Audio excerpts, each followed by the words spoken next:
आप लोग hello friends. तो मैंने अभी आप लोगों को ट्रिग्नोमेट्री के बेसिक के बारे में बताया था, जिसमें कि हमने ट्रिग्नोमेट्री के कहाँ कहाँ पे फार्मूला जो हमने अभी तक देखा था उसका इस्तेमाल किया जा सकता है, जैसे कि ऊंचाई, दूरी, हाइट एंड डिस्टेंस उसके लिए। तो अब हम दूसरे चैप्टर की शुरुआत करते हैं।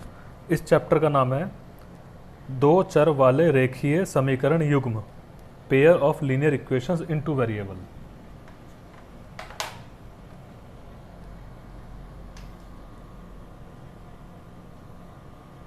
तो मैं यहाँ पे लिख देता हूँ इस चीज़ को, ठीक है।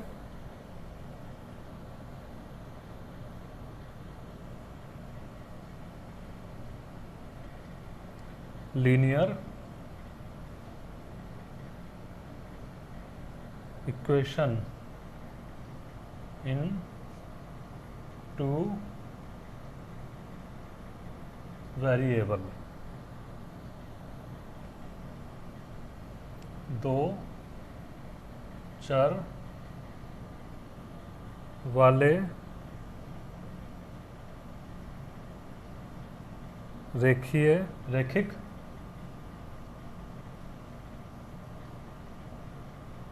समीकरण, ठीक है। अब सबसे पहले तो हमें ये जानना पड़ेगा कि ये दो चर आखिर है क्या ये, ठीक है। चर मतलब वेरिएबल, इसका मतलब होता है कि वो स्थिर नहीं है, इसकी वैल्यू जो होती है वो चेंज होती रहती है। जैसे कि एग्जाम्पल के तौर पे ये एक बहुत छोटी सी इक्वेशन है, समीकरण है, x प्लस वाई बराबर 4, ठीक है। ये मेरी एक इक्वेशन है। अब यहाँ पे मेरा x और y ये मेरे चर हैं, ये x भी चर है और y भी चर है, मतलब वेरिएबल है। इसका मान जो होगा वो हमेशा बदलता रहेगा। ज़रूरी नहीं है कि ये मेरी एक समीकरण है तो इसमें x का मेरा एक मान रहे, y का मेरा एक मान रहे, ऐसा नहीं है। ये जैसे मान लीजिए x अगर मेरा एक है तो y कितना होगा, y बराबर 4 माइनस एक्स, ये निकल रहा है ना इससे। तो अगर मैंने मान लिया x को एक मान लिया तो y बराबर 4 माइनस 1 बराबर 3, ये हो गया। यदि मेरा x बराबर 0 है तो y बराबर मेरा कितना हो जाएगा, 4 माइनस एक्स, 0 है 0, तो मेरा 4 हो गया। इसी प्रकार से यदि x बराबर मेरा मान लीजिए 5 है तो y मेरा कितना हो जाएगा, 4 माइनस एक्स मेरा 5 हो गया, तो y मेरा -1 हो गया। तो ये जो हमारी वैल्यू चेंज हो रही है x और y की, ये हमारी वैल्यू एक ना होकर के वैरी कर रही है, मतलब बदल रही है। तो इसी बदलती हुई वैल्यू को हम चर बोल सकते हैं, ठीक है। रेखिक समीकरण, रेखिक का भी यहाँ पे एक बहुत बड़ा मतलब है जो कि मैं आपको बाद में बताऊंगा। रेखिक का मतलब होता है लीनियर, लीनियर मतलब स्ट्रेट लाइन, इस प्रकार से स्ट्रेट लाइन मतलब लाइन हो, रेखिक लाइन हो, लीनियर लाइन हो। वो ऐसे भी हो सकती है, इंक्लिनेशन पे भी हो सकती है, किसी ऐसे भी हो सकती है, सीधी भी हो सकती है, ऐसे भी हो सकती है, किसी प्रकार की भी हो सकती है, लेकिन वो मेरी एक लाइन होगी, ठीक है। आपको चर समझ में आ गया और लीनियर का मतलब समझ में आ गया, रेखिक समीकरण मतलब इक्वेशन, ठीक है। तो यहाँ पे हमें एक चीज ध्यान देने वाली है, इसे मिटाते हैं जरा।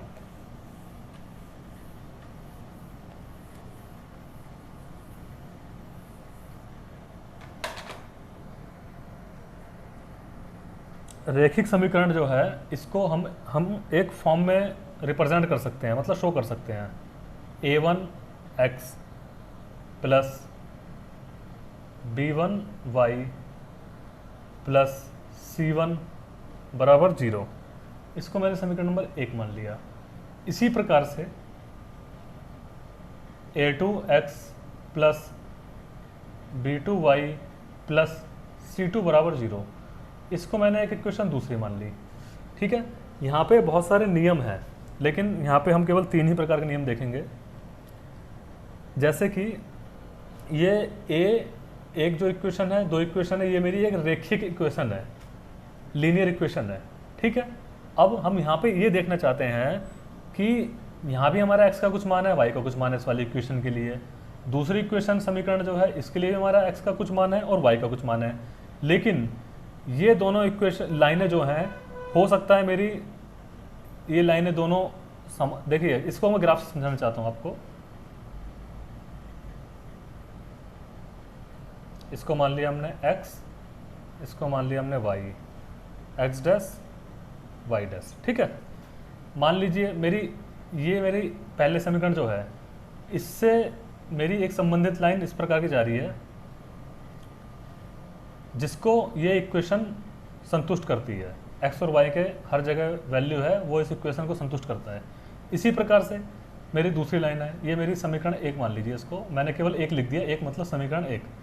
इसी प्रकार से मेरी एक दूसरी लाइन है, मैंने आपको बताया था जो चैप्टर की हम शुरुआत कर रहे हैं वो केवल लीनियर है, लीनियर, ठीक है, लीनियर मतलब रेखिक है, उसमें एक रेखा जरूर बनेगी। इसी प्रकार से मेरा समीकरण नंबर 2 मान लीजिए इस प्रकार से कुछ आ रहा है 2। तो समीकरण 1 से संबंधित लाइन इस प्रकार की गई, इसमें x की और y की वैल्यू कुछ कुछ है, वो संतुष्ट कर रही है। समीकरण 2 है, इसमें x और y की वैल्यू कुछ कुछ है, ये वेरी कर रही है ना मेरी, इसलिए मैंने इसको x लिखा है। x मेरा कुछ भी हो सकता है और हमेशा इस इक्वेशन को इस इक्वेशन संतुष्ट करेगा। ये जो दोनों लाइन मेरी आपस में इंटरसेक्ट कर रही है, इंटरसेक्ट मतलब प्रतिच्छेद, ये मेरा होता है प्रतिच्छेद बिंदु। प्रतिच्छेद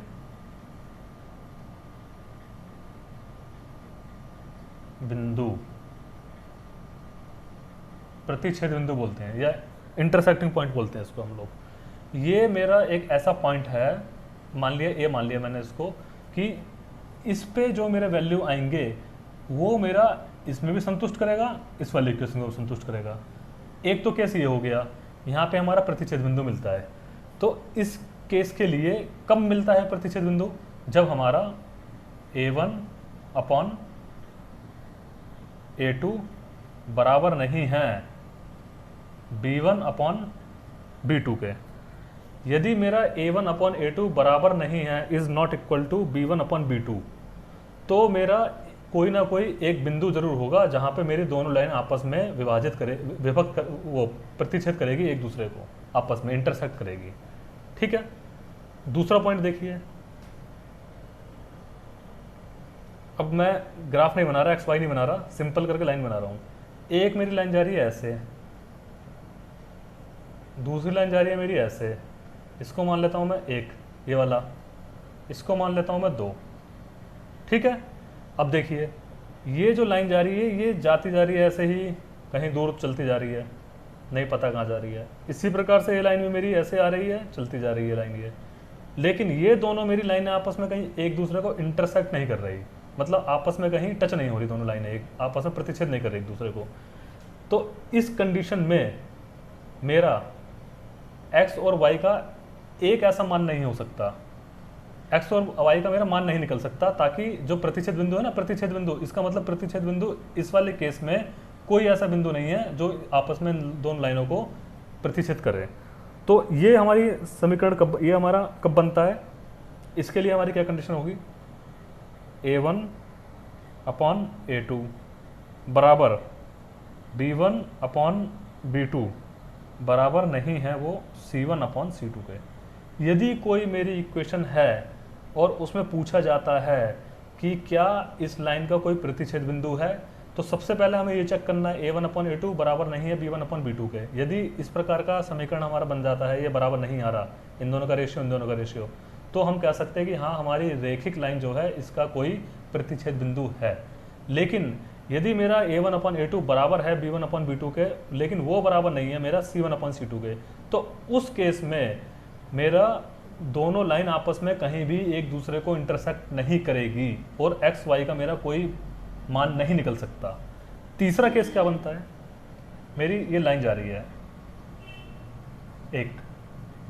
एक लाइन, दूसरा समीकरण जो है उसकी भी मेरी लाइन इसी के ऊपर जा रही है, मतलब इसी के ऊपर लाइन जा रही है मेरी दूसरी वाली भी, ठीक है, दूसरी लाइन भी इसी के ऊपर जा रही है। तो उस केस में मेरे एक्स और वाई के जो मान होंगे ना, वो बहुत सारे मान होंगे, एक्स और वाई के बहुत सारे मान होंगे।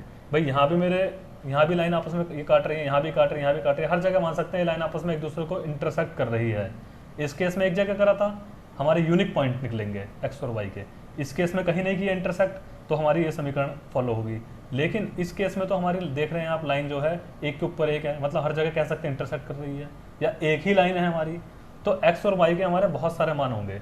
इस केस के लिए क्या होगा, a1/a2, इसको बोलते हैं हम समपाती रेखाएं, हमारी समपाती हैं। समपाती मतलब एक के ऊपर एक ही मान लीजिए इस लाइन को, एक ही लाइन होगी वो।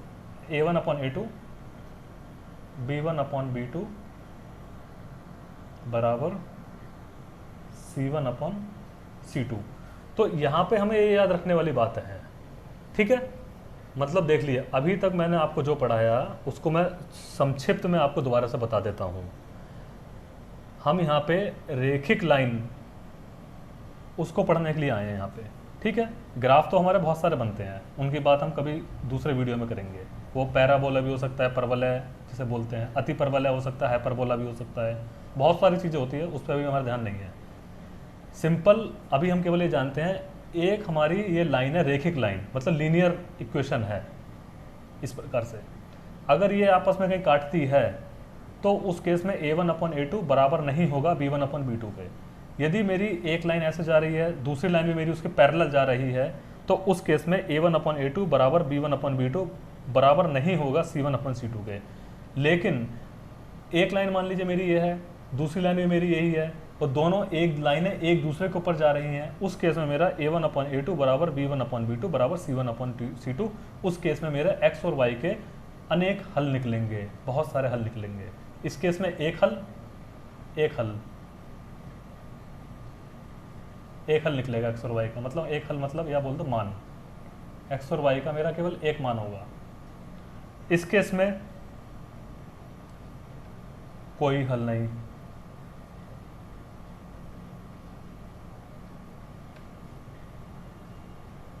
इस केस में अनेक हल,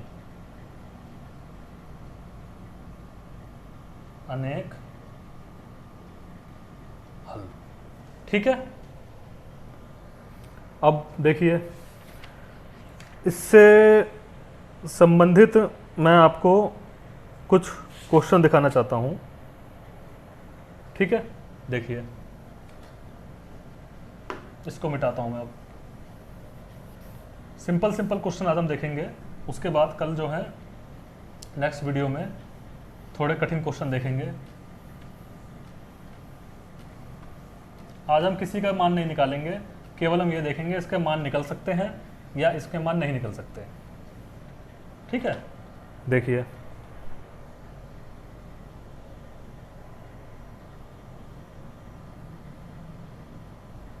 x प्लस 3y बराबर 6, 2x माइनस 3y बराबर 12, ठीक है। अभी हमने क्या पढ़ा था, a1x plus b1y plus c1 बराबर 0, a2x plus b2y plus c2 बराबर 0। इस इक्वेशन को हम इस फॉर्म में लिख लेंगे, x प्लस 3y 6 प्लस का है, यहाँ पे आके माइनस का 6 हो गया, या सिंपली ऐसे ना करके सिंपली ऐसे ही लिख लीजिए, प्लस का है इधर आके माइनस का हो गया, बराबर 0। 2x माइनस 3y माइनस 12 बराबर 0 निकालिए। यहाँ पे a अगर हम देखें तो यहाँ पे x है, x के साथ तो 1 की गुणा होती ही है हमेशा, यहाँ पे कुछ नहीं होता, वहाँ पे 1 तो मान ही जाता है कि यहाँ पे 1 गुणा x है हमारा। तो पहली लाइन के लिए a1 हमारा हो गया 1, b1 हमारा हो गया 3, c1 हमारा हो गया 6, ठीक है, या माइनस 6, ये ठीक है। बताइए क्या ठीक है, 6 ठीक है कि माइनस 6 ठीक है? माइनस में है ना, तो इसलिए -6 हो गया। इसीलिए मैंने इसको लिख रहा था मैं यहाँ पे प्लस ब्रैकेट में लिख रहा था -6, ये लिख रहा था मैं इसको इसलिए, ताकि कंफ्यूज ना हो सिंपली। लेकिन अब -6 है यहाँ पे हमारा C1। इसी प्रकार से A2 बराबर कितना है, A2 समीकरण 2 में 2, B2 बराबर कितना है 3, 3 की -3 बताइए, -3 क्योंकि माइनस का साइन है। C2 बराबर -12 निकालिए। A1 अपॉन A2 1/2 हो गया, ठीक है। B1 अपॉन B2 3/-3, 3 से 3 कट गया -1, मतलब A1 अपॉन A2 1/2, B1 बटा B2 बराबर -1/2। मतलब ये जो 3 और 4 जो आई है मान, ये हमारे बराबर नहीं है। 3 जो है हमारा बराबर नहीं है 4 के। इसका मतलब इस समीकरण जो ये वाली हमारी है, ये और ये, इसमें हमारे x और y के मान जो हैं वो हमारा यूनिक है। एक ही वैल्यू होगी x और y की जो दोनों इस इक्वेशन को संतुष्ट करेगी। लेकिन इंडिविजुअली मतलब केवल एक इक्वेशन के लिए x के बहुत सारे मान होंगे और y के बहुत सारे मान होंगे अपने इक्वेशन के लिए। इसी प्रकार से इस वाले इक्वेशन के लिए x और y के बहुत सारे मान होंगे, लेकिन दोनों लाइन आपस में कहीं ना कहीं एक दूसरे को काटेगी और इसका एक बिंदु होगा, क्योंकि हमने ये प्रूव कर दिया A1 अपॉन A2 बराबर नहीं है B1 अपॉन B2 के, ठीक है। इसी प्रकार से दूसरा क्वेश्चन देखते हैं हम लोग। अब ये नहीं मिटा रहा मैं, बाकी सब मिटाता हूँ।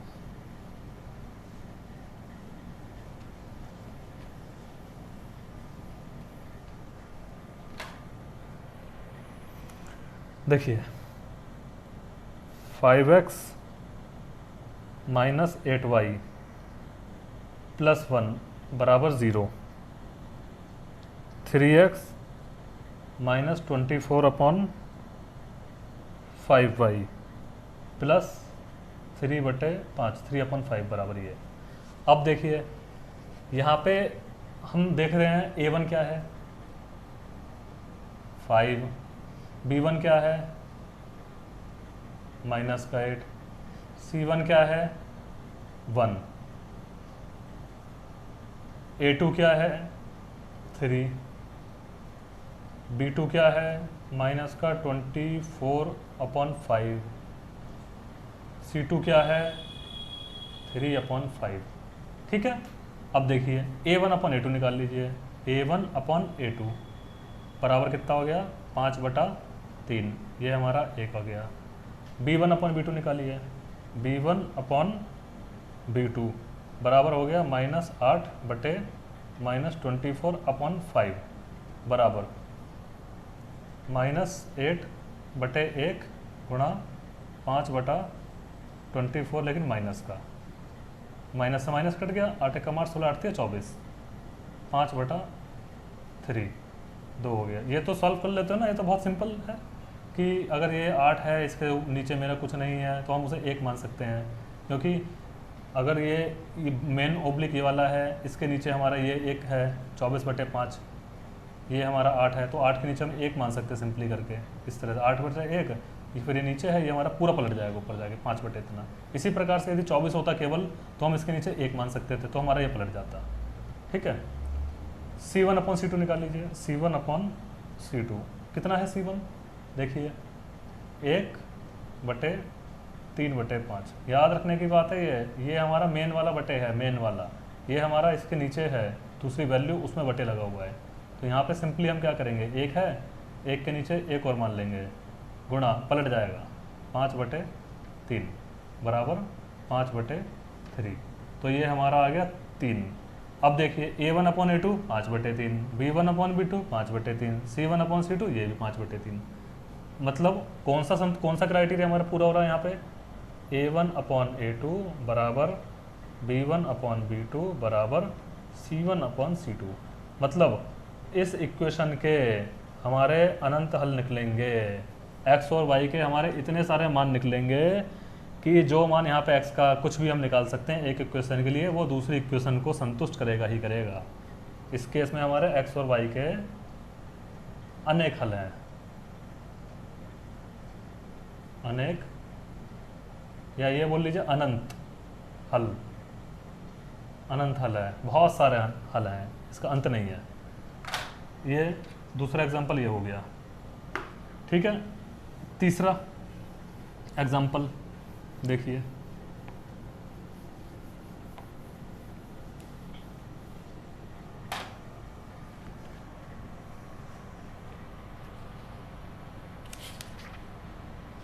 तीसरा एग्जाम्पल आपको दिखाता हूँ मैं, देखते हैं बुक में मिलेगा, तीसरा एग्जाम्पल नहीं मिलेगा।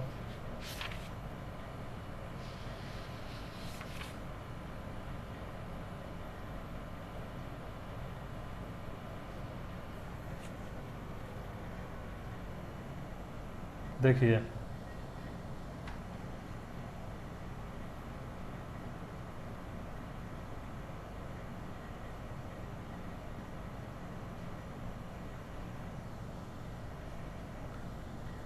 टू एक्स माइनस 3y बराबर 8, या इधर कर दीजिए 2x माइनस 3y माइनस 8 बराबर 0। दूसरी इक्वेशन, समीकरण नंबर 1, दूसरी इक्वेशन है 4x माइनस 6y बराबर 9, या ये कह दीजिए 4x माइनस 6y माइनस 9 बराबर 0। समीकरण नंबर 2, निकाल लीजिए a1 का मान। a1 बराबर 2, b1 बराबर -3, c1 बराबर -8। इसी प्रकार a2 बराबर 4, b2 बराबर -6, c2 बराबर -9। ठीक है, अब यहाँ पे देखिए a1 अपॉन a2 बराबर 2/4 बराबर 1/2, 2 से भाग करते 4 को 1/2 आ गया। b1 अपॉन b2 बराबर -3 अपॉन -6 बराबर माइनस से माइनस कटेगा, 3 से भाग कर दी 6 की, 1/2 आ गया।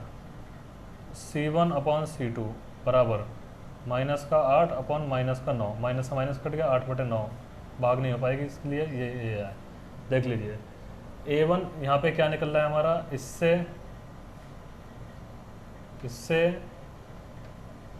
निकल रहा है 1 सेकंड एंड थर्ड से, फर्स्ट सेकंड थर्ड से। a1 अपॉन a2 बराबर तो है b1 अपॉन b2 के, but doesn't equal to c1 upon c2। तो इस केस में हमारा क्या है, इस केस में हमारी जो लाइनें हैं वो पैरेलल लाइन है ऐसी, ये आपस में कहीं टच ही नहीं करेंगी एक दूसरे को, ये लाइनें आपस में कहीं एक दूसरे टच नहीं करेंगी, ये हमारी दूरी समांतर हैं, पैरेलल लाइन, समांतर लाइन।